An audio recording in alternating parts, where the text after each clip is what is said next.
le jour de l'entrée dans les Chowon-Gung. Dès le matin, on sort de l'hôtel, on constate qu'il a neigé et que la neige continuait à tomber.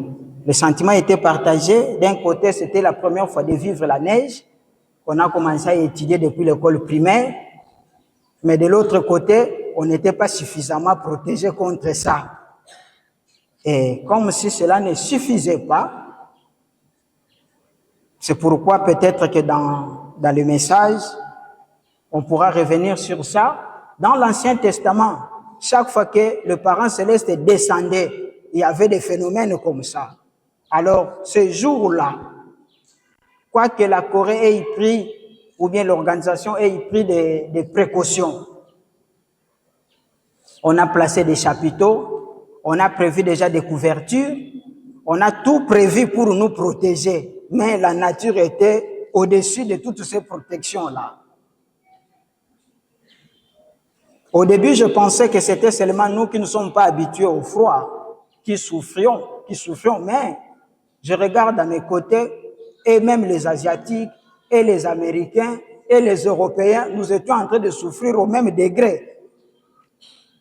Parce que j'ai vu à mes côtés, je ne vais pas citer les noms, un frère africain qui a porté 4 couvertures sur lui. Pendant que je voulais me moquer de lui, à côté là-bas, je vois un gaillard américain qui en avait 3 sur lui. J'ai dit, ah donc, le problème, la situation est générale ici. Alors,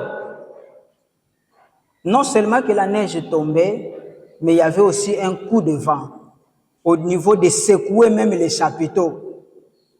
Je me disais, si c'était ce que nous plaçons ici avec beaucoup de légèreté, ça serait parti.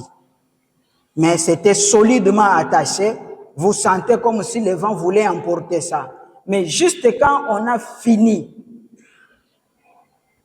on devait maintenant vite quitter le Chowon-Gung pour aller au stade, là où se passe la bénédiction, mais pour la célébration. Quand nous étions en train de partir, on avait placé les chapiteaux aussi bien là où nous étions, mais on a fait de ça aussi comme un couloir pour nous protéger de là où nous étions, jusque là où on va prendre les bus. Mais à ce moment-là, le vent était très violent et quelques 2 chapiteaux sont partis. Mais l'événement était déjà terminé, clôturé. Ça, c'était la deuxième difficulté. La troisième difficulté qui est une bénédiction. Lors de son dernier passage ici, le révérend Sakou avait dit qu'il avait sollicité auprès de nos frères et sœurs, la communauté tant coréenne que japonaise, pour aider les nations d'Afrique qui n'arrivent pas à installer les Chonshimon partout. Alors, les frères et sœurs avaient fait des donations et on avait acheté des équipements pour l'installation des Chonshimon partout. C'est-à-dire, comme nous ici, on nous avait demandé combien de missions nous avons en RDC, le CG avait donné les rapports, on a pris ce nombre-là moins les Chonshimon que nous avons déjà installés et l'équipement que nous avons encore, qu'on n'a pas encore installé, la différence, ça donnait 28. Donc, on a prévu 28 équipements pour nous. Maintenant, de là où ça se trouvait, pour prendre ça, ramener ça, là où on devait les garder en attendant le départ pour l'aéroport. La Corée, ce sont des montagnes. À la fois, je me suis retrouvé comme le leader national heureux parce que c'est moi qui ai eu le plus grand nombre d'équipements, mais je devais les transporter aussi. Je me retrouvais avec d'autres leaders qui prennent des maisons des ancêtres en train de partir. J'ai vu l'autre avec une seule maison des ancêtres, mais moi je devais transporter 28. Le révérend Aonjo dit non, je sais un endroit où tu peux prendre les chariots. Je suis allé, j'ai pris les chariots vides pour arriver là où on avait gardé d'abord. J'ai préféré retourner les charger parce que j'étais déjà essoufflé. Je m'imaginais, maintenant quand je vais charger ça, comment je vais continuer la suite de la montagne. Bon, bref, on s'est débrouillé. Là, je ne sentais plus le froid parce que j'ai transporté, faisant des tours, va-et-vient, pour ramener tout l'équipement là où on devait les garder. C'était la troisième difficulté et je ne pouvais pas porter des habits lourds pour aller transporter. Je devais me mettre à un habillement simple pour facilement transporter. Quand je transporte, essoufflé, je me réchauffais un peu, mais quand je dépose pour retourner, c'est là où je recevais le coup de froid. Et le soir, ça donnait un peu de fièvre. Dieu merci, quand on est rentré dans la chambre, le leader de Bénin, qui m'appelle toujours frère, parce que Samonim du Bénin, c'est notre sœur d'ici. Alors, quand il m'a vu déjà, il a compris il dit, bon frère, je sens que ça ne va pas. J'ai dit, effectivement, lui avait tout prévu, celui qui m'a traité. Ça s'est passé comme difficulté. Alors, au finish, comment le transporter, tout cela, puisque à cela s'ajoute maintenant des livres. Les Champ-Moron, on a imprimé ça, mais c'est en anglais. Comment transporter tous ces colis? Il y a un autre livre qui pèse 2 kg 900 grammes. Là où on parle de l'épopée du peuple coréen, le peuple que le parent céleste a préparé pour recevoir le Seigneur du second avènement. Et puis on nous demande d'amener ça. Un livre pèse 2 kg 900 grammes. Combien je devais prendre? Je me suis hasardé à demander 10. Et j'en ai payé le prix.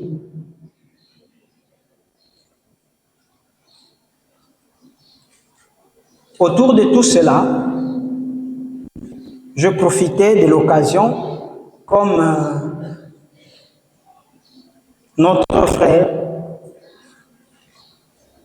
le bourgmestre de la commune de Lanzélé, et toute sa famille était avec nous là-bas. Eux devraient revenir. J'ai profité pour rentrer avec eux afin de dispatcher les colis pour réduire la charge. Sinon, seul, je n'allais pas m'en sortir. Grâce à sa famille, c'est comme ça que nous avons ramené le gros lot. Les quelques-uns, nous avons laissé aux papas et maman qui sont là-bas. Chacun pourra en venant amener soit un livre, soit une maison des ancêtres, mais le gros lot, parce qu'il y avait aussi qui accompagnaient tout cela. Donc, ça faisait partie des difficultés. Ça, tout ça, je mets ça du côté extérieur. C'est dans cette ambiance-là que nous avons passé le temps. Du côté intérieur, nous avons, à part la participation à la bénédiction, la participation, l'entrée victorieuse dans les Tchongoum, nous avons eu aussi l'assemblée des leaders de Tchonilkou, qui a pris 2 jours. Le premier jour, c'était seulement entre les leaders. Le deuxième jour, on devait rentrer dans les Tchongoum, puisque là maintenant c'était avec notre vraie mère. Et c'est ce jour-là qu'elle a parlé de la nouvelle structuration de l'Église. Et c'est là où les choses vont changer. Ça, elle est venue annoncer elle-même. C'était à la clôture de l'assemblée des leaders de Tchonilkou. Je vais revenir sur le contenu de ce qu'elle a dit et sur la façon dont nous allons marcher dès à présent. Une chose qui nous avait un peu inquiété, si vous avez bien suivi les images, que ce soit le jour de la bénédiction, parce que là, elle était un peu plus proche de nous, lors de l'entrée, là, elle était un peu plus loin, mais on l'a vu un peu plus fatiguée. Ça, c'est peut-être une impression personnelle, mais nombreux aussi ont partagé ça. Nous avons vu notre vraie mère un peu plus fatiguée. Quand on clôturait l'assemblée, elle est venue, elle était assise, elle écoutait tout ce qu'on disait, tous les rapports qu'on donnait. Quand on lui a donné la parole, elle a commencé à parler. Quand elle ne veut pas, elle a commencé à parler de l'Afrique, elle a arrêté. Elle tente de se lever, ça n'a pas tenu. Le protocole est venu l'aider, elle est sortie. Elle a laissé les modérateurs continuer. On était inquiets. Vers la fin, on l'a vu revenir dans la salle. Et quand elle est revenue,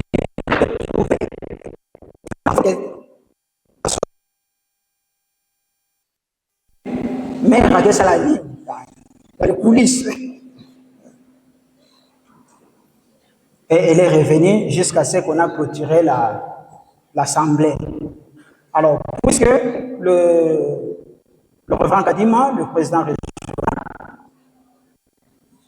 a eu plusieurs réunions dans lesquelles la vraie mère était, alors nous avons eu l'occasion de lui poser la question dans les coulisses quand on s'est retrouvés dans un cercle restreint entre nous Congolais, pas tous.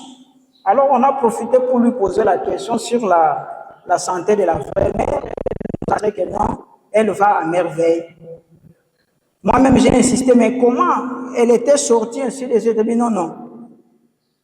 Nous-mêmes aussi, on avait la même, donc eux aussi avaient la même préoccupation, mais on leur a rassuré qu'elle va bien.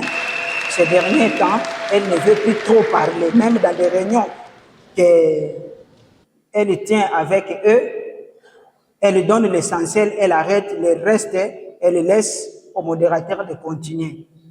Elle dit bon, qu'il en soit ainsi, c'est ça notre souhait.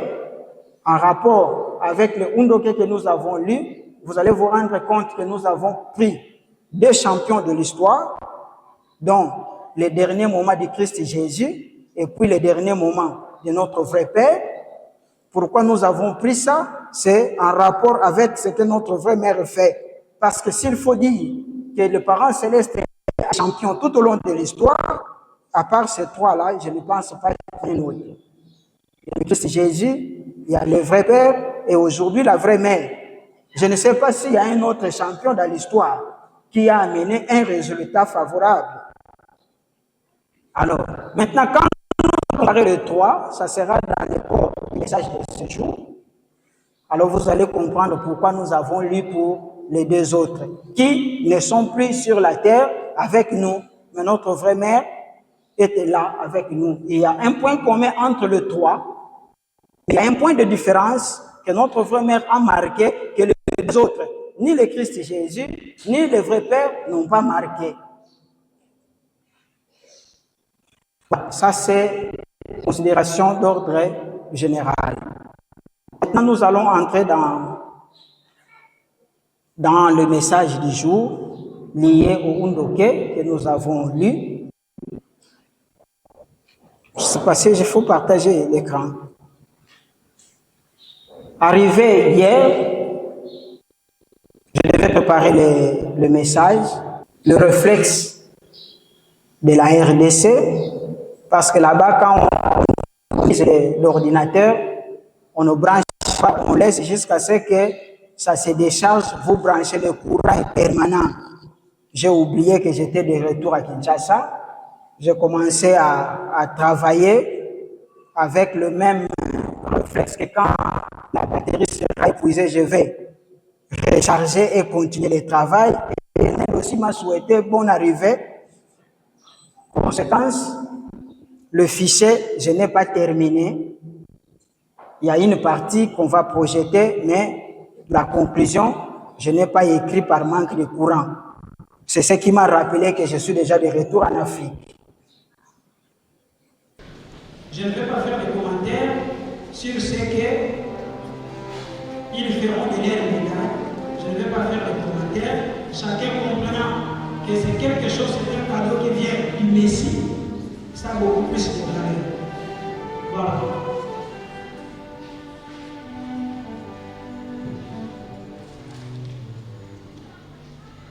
C'est beaucoup d'émotions.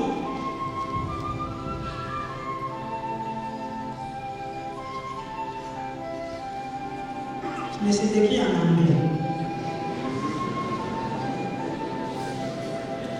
J'appelle les cordons qui parlent anglais de venir nous lire et traduire en français. Donc la famille à qui cette recommandation est donnée a servi avec beaucoup de dévotion de leur cœur dans la providence du pendant céleste avec la piété filiale en accord avec la providence des dispensations des vrais parents. Et dans cette nouvelle providence de Tchanyangok, la vraie mère en tant que fille unique de Dieu qui est venue pour la première fois. Dans cette occasion de l'inauguration de Tchongon dans le sanctuaire tchonien, avec la cérémonie d'entrée, cette famille a reçu cet item, c'est-à-dire ces certificats sacrés. Oui, c'est beaucoup plus précieux d'un trésor éternel de valeur qui doit être passé à travers les générations à venir. Le 15e jour du 3e mois du calendrier céleste, le 13e année de Tchongo, soit le 12 avril 2025. Le vrai parent du ciel, de la terre et de toute l'humanité. Merci beaucoup.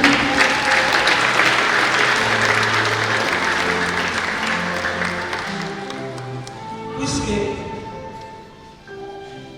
on n'a pas écrit seulement les noms du papa, on a écrit les noms du papa et de la maman, donc le certificat ou le brevet est dédié à la famille.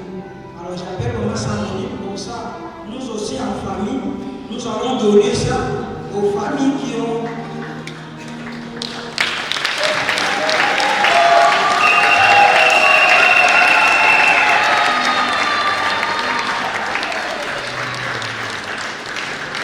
de la famille constituée de Papa Ngwala Pouya et de la famille.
C'est la famille constituée des papas Fumba et Kama et de maman Nobele Kazali.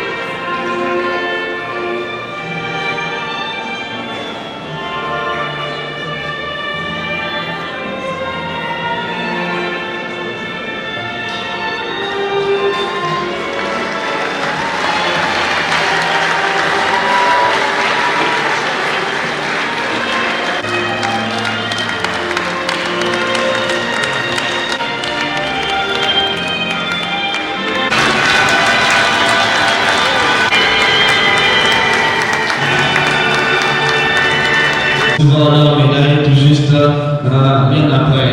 Alors, une fois de plus, venons accueillir.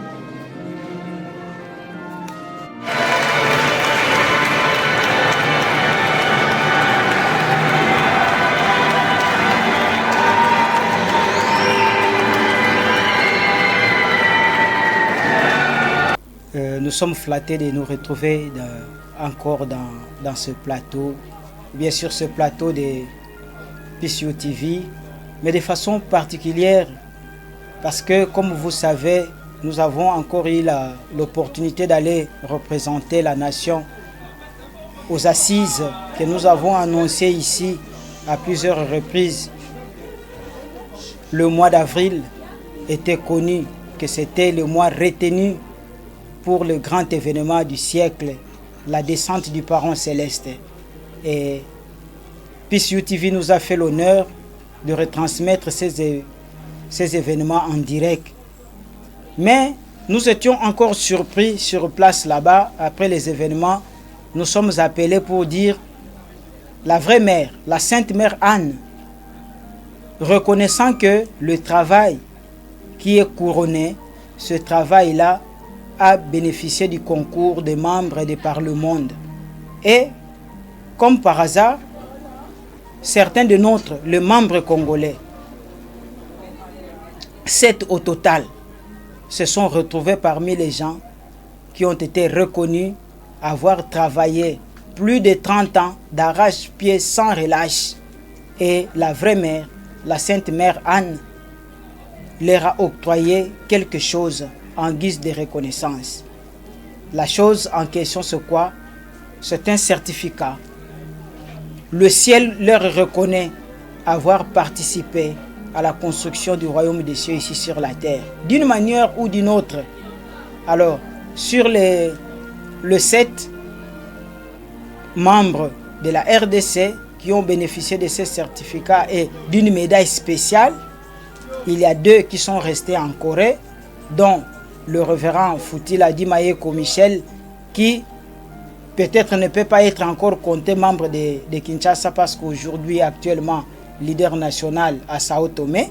Nous étions avec lui, il a reçu le certificat et la médaille sur place. Il y avait aussi la famille Pelekai sur place, papa et maman étaient là-bas. Alors la famille aussi a reçu les certificats et la médaille sur place. Alors, pour les autres, nous avons ramené les certificats ici à Kinshasa, disons dans le pays.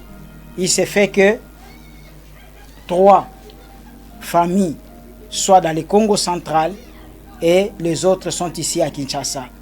Alors, de façon officielle, solennelle, nous avons remis les certificats et les médailles à ces familles. Alors, pour bien immortaliser l'événement, nous sommes passés ici sur les antennes de PCO TV afin que ces images restent pour toujours comme témoins. Comme nous disons que les images sont les témoins. Le ciel retient, la terre aussi retient. Voilà ce qui nous amène ici, autour de nous. Quand je dis nous, nous sommes ici avec Mama Samonime National, Autour de nous, nous avons les familles bénéficiaires des certificats et des médailles qui sont là, tour à tour. Elles vont passer pour parler de leurs impressions. À leur place, nous qui étions là-bas en Corée, nous étions aussi émotionnés lorsqu'on a appelé la RDC pour remettre 7 ou 8 certificats et médailles. Le conseil que nous pouvons donner aux jeunes qui viennent après nous, lorsque vous travaillez pour le ciel, pour la providence, même si vous vous sentez abandonné, persévérez. Dieu n'abandonne pas et Dieu n'oublie pas ce que vous avez fait pour lui. J'ai suivi cette cérémonie à partir de la Corée et j'étais très étonné que ça soit arrivé chez nous et que ce soit aussi moi. Alors, je n'avais jamais pensé ni rêvé qu'aujourd'hui, avec mes quelques 35 ans de suivre les vrais parents, je sois reconnu. Je n'ai qu'à dire merci à tous ceux qui ont été avec nous, que je représente, et aussi dire merci aux vrais parents, pour les parents, c'est ceux qui nous ont reconnus, qui m'ont reconnu, pour nous avoir accompagnés. Et je promets de pouvoir continuer. Moi, c'est Ngovulu Mukango, parlant au nom de la famille Ngovulu, bien sûr. L'événement d'aujourd'hui est d'une importance capitale pour moi. Et comme le leader national venait de dire tantôt, quand on travaille pour Dieu, tout ce qu'on fait, même si c'est tout petit, même si à n'importe quel coin, en tout cas, comme c'est vrai, ça finit toujours par être reconnu par le ciel. Et c'est là que nous sommes aujourd'hui. Le certificat et la médaille reçue aujourd'hui, j'en suis très remercié envers les parents, c'était les vrais parents. En 1996, j'étais au Burundi en mission. Lorsqu'il y a des certificats ou des médailles qui étaient donnés aux missionnaires qui avaient fait 21 ans dans la mission publique, alors on a cité le nom de Madame Kati par exemple. Alors là où moi j'étais, je m'étais dit, en tout cas, moi je vais rester dans la mission au moins 21 ans pour que je puisse aussi un jour recevoir le certificat de reconnaissance par les vrais parents. Donc mon rêve est accompli aujourd'hui. J'en suis très remerciant et très reconnaissant. Et tout cela, c'est avec l'assistance et l'accompagnement de tous les frères et sœurs à qui j'ai dit aussi merci. Mais le chemin est encore long. C'est Anne Sangtambwe, je représente la famille Fumba. L'émotion est vraiment grande de voir ces cadeaux de la part de notre chère vraie mère qui reconnaît au moins les efforts de nos membres dans différentes nations et particulièrement en RDC. Alors c'était vraiment grand ces beaux cadeaux que nous avons reçus et cela nous motive encore davantage de pouvoir nous adonner à fond, de ne pas abandonner dans ces chemins de la foi. Et certainement, quand ceci arrivera à qui de droit, ils seront énormément émus de recevoir ces beaux cadeaux de nos chers vrais parents. Et surtout qu'ils les font dès leur vivant, c'est énorme. Parce que dans la plupart des cas, c'est souvent quand les personnes ne sont plus en vie. Mais ça, ils vont recevoir ça, ils seront émus. Merci beaucoup. Je suis Yongmin Siasia Prosper. Je représente la famille Siasia. C'est avec honneur et gratitude infinie que nous recevons ces cadeaux précieux venant de nos précieux vrais parents du ciel et de la terre de toute l'humanité.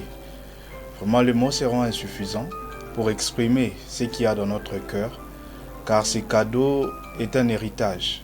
Nous faisons partie de la seconde génération de nos parents qui sont de la première génération, qui ont travaillé d'arrache-pied, contribuant à l'œuvre du ciel pendant plus de 30 ans. Aujourd'hui, nous, fruits de ces durs labeurs, nous recevons ces prix en tant que seconde génération, qui représente un héritage, comme je l'ai dit, qui va transcender de génération en génération.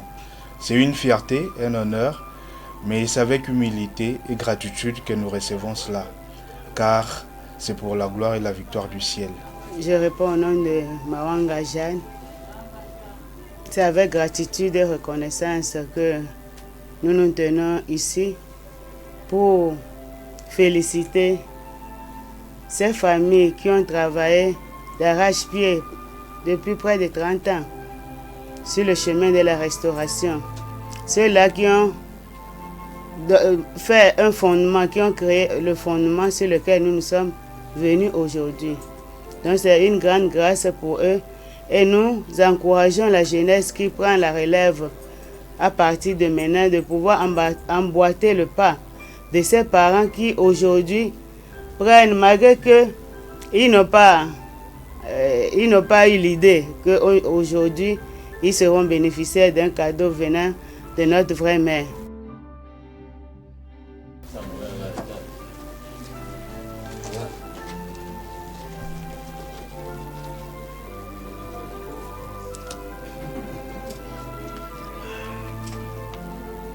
Je voudrais rapidement, pour libérer le président national, remercier le parent céleste et remercier les vrais parents du ciel, de la terre et de toute l'humanité. Je voudrais aussi remercier notre leader national qui nous a fait confiance et qui travaille avec nous chaque jour dans toutes nos activités. Nous étions valablement représentés là-bas, nous sommes très heureux et nous allons en faire bon usage avec les idées qui valent de l'or. Ça, c'est des idées qui valent de l'or, des idées des vrais parents. Avec ce calendrier, pour nous rappeler des événements passés et ceux d'avenir que nous devons maintenant très bien préparer pour vraiment créer un rayonnement vraiment véritable des activités des vrais parents.